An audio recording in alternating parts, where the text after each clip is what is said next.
Cheetos കഴിച്ചിട്ടില്ലേ? Cheetos കഴിച്ചിട്ടുള്ളവർക്കറിയാം Cheetos വായിൽ വെക്കുമ്പോൾ തന്നെ അലിഞ്ഞു പോകുന്നു. എന്നാൽ എന്തുകൊണ്ടായിരിക്കും അങ്ങനെ? അതൊരു സ്ട്രാറ്റജിയാണ്. എന്താ സ്ട്രാറ്റജി എന്നല്ലേ പറഞ്ഞുതരാം, വീഡിയോ ഫുള്ള് കാണും. ഈ melt in mouth food items, കുറച്ചുകൂടി സിമ്പിൾ ആക്കി പറഞ്ഞാൽ വായിൽ വെച്ച അപ്പോൾ തന്നെ അലിഞ്ഞു പോകുന്ന ഫുഡ് ഐറ്റംസ്, അത് ചുമ്മാ അലിഞ്ഞു പോകുന്നതല്ല, അത് അങ്ങനത്തെ രീതിയിൽ ഡിസൈൻ ചെയ്യപ്പെട്ടതാണ്.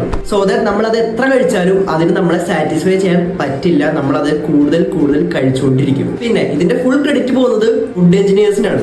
അവരുടെ പണിയാണ് ഇങ്ങനത്തെ super tasty unhealthy food items മാർക്കറ്റിലേക്ക് എത്തിക്കുക എന്നുള്ളത്. ആൻഡ് ഇങ്ങനത്തെ ഫുഡ് ഐറ്റംസ് ഉണ്ടാക്കാൻ വേണ്ടി കോടികളാണ് കമ്പനീസ് ഫുഡ് എഞ്ചിനീയേഴ്സിന് പേ ചെയ്യുന്നത്. പിന്നെ നമ്മൾ എത്രയൊക്കെ ചിപ്സ് ഐറ്റംസ് കഴിച്ചാലും നമുക്കൊരു സാറ്റിസ്ഫാക്ഷൻ പോയിന്റ് കിട്ടില്ല. ഇതിനെ ഫുഡ് എഞ്ചിനീയേഴ്സ് അല്ലെങ്കിൽ ഫുഡ് സയൻസിസ്റ്റ് വിളിക്കുന്നത് ബ്ലിസ് പോയിന്റ് എന്നാണ്. എന്ന് വെച്ചാൽ സോൾട്ട്, ഷുഗർ, ഫാറ്റിന്റെ ഒരു പെർഫെക്റ്റ് കോമ്പിനേഷൻ. ആൻഡ് ഈ ഒരു പെർഫെക്റ്റ് കോമ്പിനേഷൻ ഡയറക്റ്റ് ഹിറ്റ് ചെയ്യുന്നത് നമ്മുടെ ബ്രെയിനിന്റെ ഡോപ്പമൈനെയാണ്. ഡോപ്പമൈൻ ട്രിഗർ ചെയ്യും. ആൻഡ് ഇതൊരു മാർക്കറ്റിംഗ് തന്ത്രമാണ്.